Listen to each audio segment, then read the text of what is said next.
You should read, you should take a look at the videos as well. But the most important part here is that, guys, know about the limitations. This is, unfortunately, a very poor simulator. In a sense, this is an advantage because then I can't ask you for advanced applications.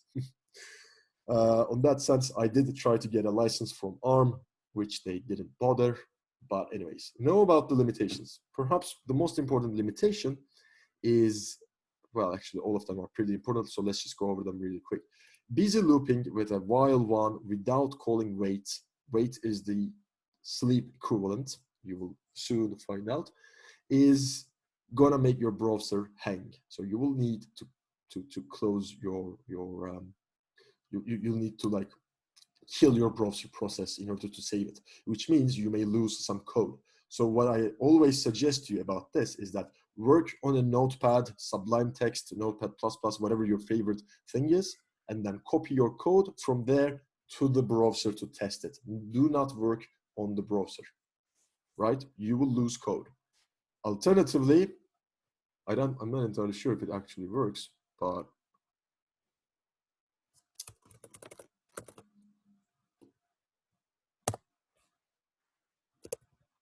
look at that. Alternatively, something that will save your lives is that this browser extension. Can you see this? Tpu Form Recovery, this guy. Regardless of whatever browser that you're using, this extension is available. It is able to save your form data. Say, for example, I can go here and I can say form recovery, and it didn't find anything. But the first is the better solution. Simply work on a notepad. Not at all cycle accurate. This means that this application runs as fast as possible. This also means that this is a limitation of a JavaScript, actually.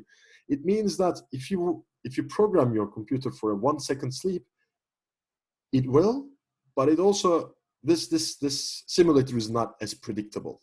It just means that if you try to run Adobe Photoshop in the background, then your programs will slow down. It's just saying that. It also says much more memory is available. No limitations are in place for stack and heap size. Don't even worry about this. None of the applications that I will ask you to write should be even able to fill even the original memory, because now we're going to have actually quite a lot of memory. But also don't go overboard. Don't try to copy, I don't know, books into strings. This is probably the most important one. Interrupts are faked. The browser has no concept of interrupts. So interrupts don't take priority over the main thread. This is something inherently against the architectures that we're using. But for the lab exercises and for the purposes, this shouldn't make too much of a difference. What this means is that you should be extra careful.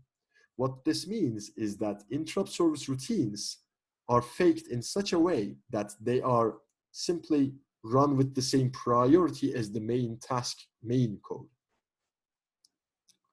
So, you know, predictability is again quite so damaged, but I'm not going to ask you for any time-sensitive applications. On top of that, this simulator is, again, for our purposes, is useful, but not for the purposes of, you know, developing actual applications. On top of that, the final one, there is no real-time operating system. This is a single-threaded environment. This shouldn't bother you a lot. In fact, you should simply ignore it. But what this means is that mbed platform does come with a real-time operating system, and it allows you to create and run tasks under normal circumstances in devices. What this means is that this simulator is not able to do that. So if you find yourself trying to play around with it, and if you find that mbed has threading, and if you want to try it in the simulator, it will fail. That's what it's saying. Okay, so now let's go actually into the simulator. In the introduction, you will also read that there is an offline version that you can probably set it up into your computer. Talking from my own personal experience, it's a mess. You will lose about perhaps 10 hours, even if you manage it. and it doesn't even run faster. I don't even know why. So the online version is what we use. If for some reason the online version fails, by the way, let me know so that we can postpone the the deadlines a little bit. So when you first go in, the drop-down menu brings you a list of examples, which is actually quite a good thing because there are a lot of examples in here, which allows you to understand a couple of things as well. So for example, one of the things, let's start with this one, is that you're going to be able to need to use LEDs.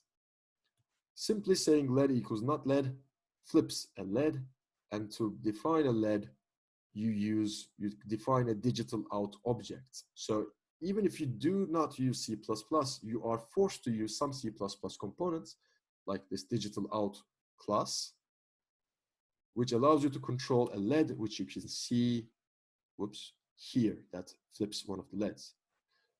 What you have here is a fake platform. All these pins can be accessible by names such as P25, for example, I think. There we go. But of course, now P25 isn't connected to anything. You can also download and find mbed.h header file, and you will see all the pins, especially for the simulator as well. But what you can do now is that because pin 25 is not actually connected to anything, you can actually connect things to pin 25. So for example, give me a color, guys. Which color is your favorite? First come, first serve. Green. Right, good choice. But also the colors that we have is red, blue, yellow, and white. So what's your next favorite color? Blue. Sure. Let's get a blue color. And pins to use. Let's connect it to pin 25. And ta-da, you have a LED that you can turn on and off. You will also notice that we have now a wait millisecond loop, so you don't have to implement your own. So we're now away from hardware abstraction a little bit. I can simply call wait milliseconds to wait 500 milliseconds, which is amazing, which is great. But do remember that this is not time accurate. So if I say, for example, do something really awful with my CPU, then this may actually slow down. Apart from that, let's take a look at the Pvm Out demo. It's a similar thing. There is a LED connected to pin 5. And here we have a Pvm Out object. And it is connected to the pin 5 on the left-hand side. In the Lab 4 assignment, I've already linked the documentation for Pvm Out object. But basically, it is a floating point number where 0 turns the LED off, and any other number between 0 and 1 simply arranges its brightness. We will talk about how PVM works and how this works, but this is basically how you should control your LED in Lab 4. So again, significant amount of hardware abstraction. On top of that, in Lab 4, I've said that if you're feeling adventurous, you can try using a function queue scheduler. So even though the real-time operating system is not available, a function queue scheduler is available as a library, and the demo of it is inside the events demo. So for example, here's what happens. Inside your main, you dispatch a task, a blink LED task for every 1000 milliseconds. You dispatch an event. You attach an ISR to button.fall. That means button.fall attaches a function to call when a button is pressed. So you attach a function that is queue.event, which calls the button fall function. Again, this is all documented. So what happens is that when I press the button, it will call the queue.event function. Queue.event, when you read the documentation, it will also call the button fall function. So let's take a look at what button fold does. It prints something and it flips led 2. When you finally arrange your tasks, you also call a queue.dispatch forever. So this is just a simple while loop running forever and ever. Again, documentation is key here. It will tell you exactly what it does, but the little thing that what it actually does is that it makes the main loop get stuck in here, intentionally, of course. So let's test this one as well. Here is your button, and button fold is invoked. Simply, it feels like playing with Legos to me, to be completely honest with you. So I'm just going to pick, for example, a push button. I'm going to connect it to P10. And I'm just going to copy, honestly, just my button fold. And I'm not going to bother with this one. So I'm just going to say, for example, attach a different, again,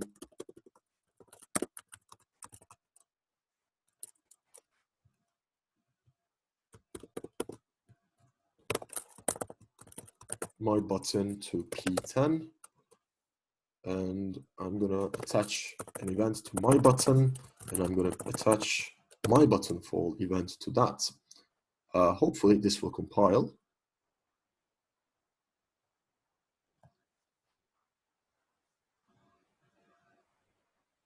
So when I press the original button, it says button fold invoked. When I press the next button, it says my button fold invoked. So using libraries actually makes your life quite so easier as well. But on the other hand, we talked about this, it increases complexity and it reduces readability. If you don't know what these calls mean, for example, if you don't know what queue.event means, this is basically Chinese to you. But I know what I'm doing, so I was able to copy things and do things quite so simply. Let's take a look at a couple other things as well. Oh, other thing is, for example, an interrupt in. And then again, this is documented. Its documentation is linked in the lab for description. What it does is that it describes, it sets up an input, an external input for you. Say, for example, pin 10, so which is actually here, but I connected it to this button. And such, I can attach ISRs into these things, into these objects. To attach those interrupt service routines, I actually call the .fol function into these things. Another, for example, just because I know this from my heart, is, actually I might be quite so wrong, is a rise function.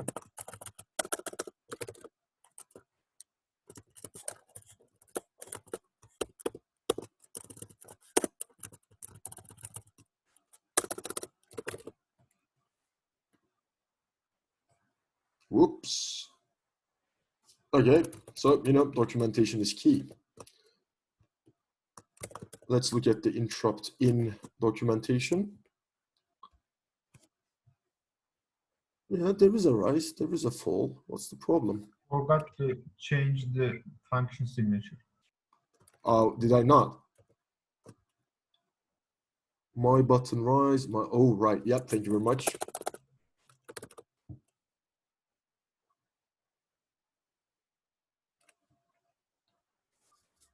There we go. So it may not be completely visible to you that, so I'm going to tell you what I'm doing.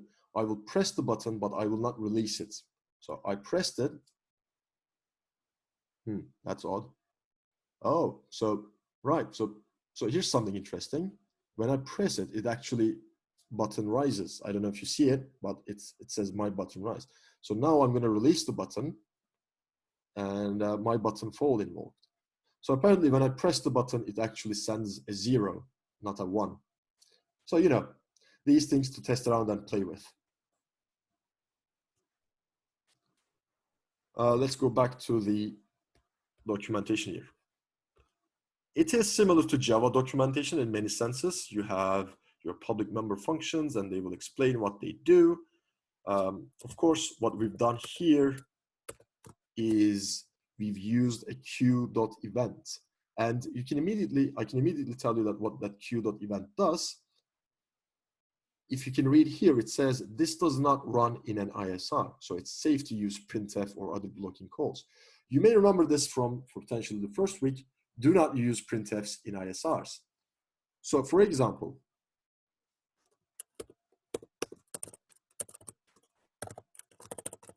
if I hadn't used q.event, and if I immediately connected my button.rise function, what would have happened is that this function would be called inside the interrupt service routine, which is okay, it will still compile, but let's see what happens. Because it is a simulator, by the way, it may work just fine, but you should not do it. Yeah, it worked just fine because this is a simulator. In reality, these printfs will invoke serial interrupts, so things will get messy. I can assure you of that. I know that from hardware. So the difference between this one and the upper one is that q.event, what it does is that it schedules this function to be called inside the function queuescheduler when the fall event happens. Whereas by calling it immediately, by attaching it immediately, when the ISR for this button is called, it will directly and immediately call my button rise, which is a dangerous operation. But again, because this is a fairly simple simulator, it didn't give us any problems. In either case, the reason I'm focusing on the events demo so much is that I will ask you to use it in the next lab. You also have a couple of other demos as well, such as interrupts. So let's see what kind of other stuff it has. You have tickers and timeouts. So the difference between a ticker and a timeout is that one is periodic and the other one is a one-off. I can't remember which is which, but you know, you've got these things. And finally, another interrupt demo is that you have a button. So bam. You see that unlike the events demo, we immediately attach the callbacks, the ISRs into the events. The new documentation suggests that wrapping the function calls inside of a callback as well. There was a reason behind it, but I can't remember now. You should read it and learn it if necessary. The couple of other beautiful things that we can do in this simulator is TCP IP connectivity. So for example, we can open sockets, UDP or TCP sockets, and we can communicate. So if you've taken CS421, that's great because the next lab will involve some sort of socket programming, although it will be an easy one. Let's take a look at TCP socket because they're usually easier. So this one, for example, makes an HTTP request and receives the data for it. Another thing that is beautiful is the components. For example, we can have right. Did you hear that? Yeah. Okay. Yeah, I needed to switch it. Unfortunately. Yeah, unfortunately. Yeah, the demos are great, but you will need to read the documentation as well. So this demo, the touchscreen demo, is one of my favorites because it actually uses a library called microtensor, and it actually uses a small machine learning model to, for example, draw on the screen. Okay, then what? Oh, then press the button.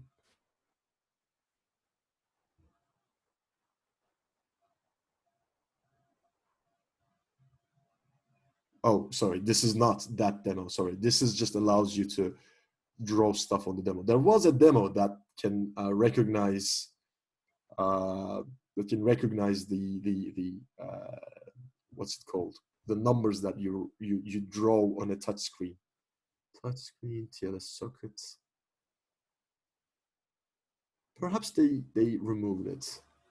But anyways, I really suggest you to play around with these demos because you will learn you can learn a lot from these things.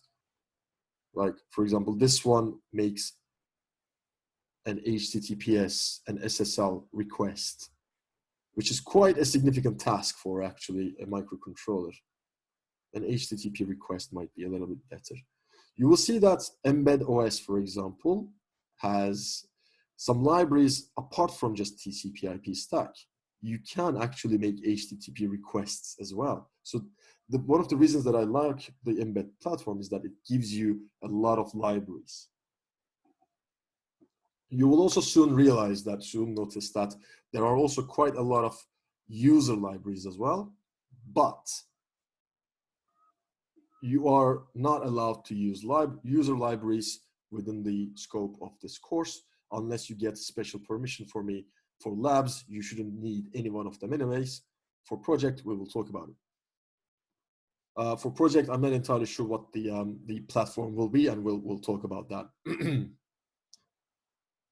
So anyways, any questions about the mbed simulator? Honestly, I think this will be a breeze for you to use the mbed simulator.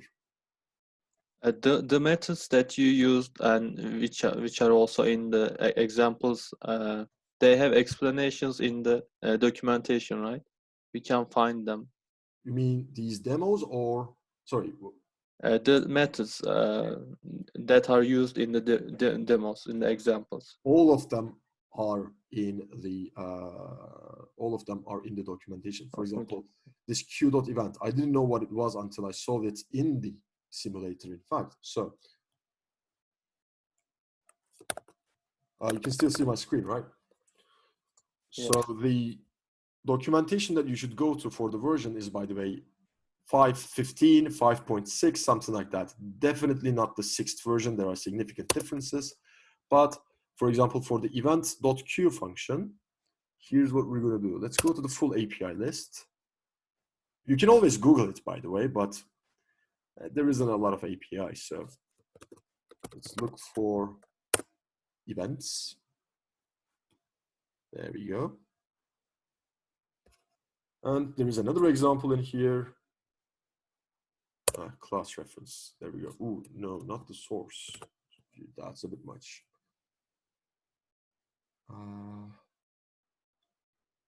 Also event Q API. Sorry, could you say that again? There is also event Q API. Yep.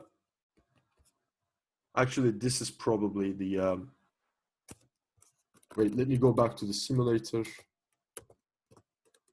All right, yeah, okay. So this is the API that we need to take a look at, anyways. And plus, right, it is linked in here as well, which is even better. So it says you should go take a look at the 5.6 version. But I'm pretty sure as long as you're in the 5th main version, that's not big of a problem. So event.q function. Okay, that's not quite going to work.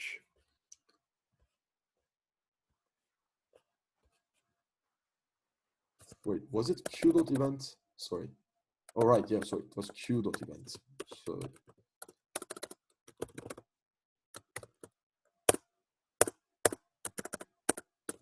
So for example, event q example differing from interrupt context. It says that in the context of the event loops thread function, blah, blah, blah, you can use the fall handler function as an argument to q.event to specify that fall handler runs in context instead of interrupt context. We will talk about what context is, but basically what this sentence is saying is that instead of running it in ISR, we use it in main.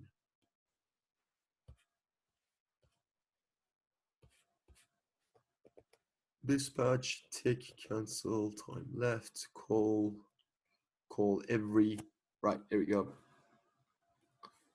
Events. Creates an event bound to the event queue.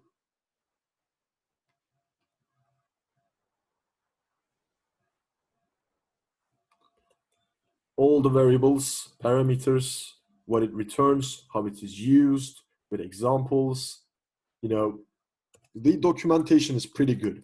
This thing has been being developed since 2012, and but if there are still things that you don't understand, you can still ask me. But honestly, in my honest opinion, this will be, again, quite a breeze, quite an improvement in your lives, because it is so much so abstracted. Yeah, any questions? Any more questions?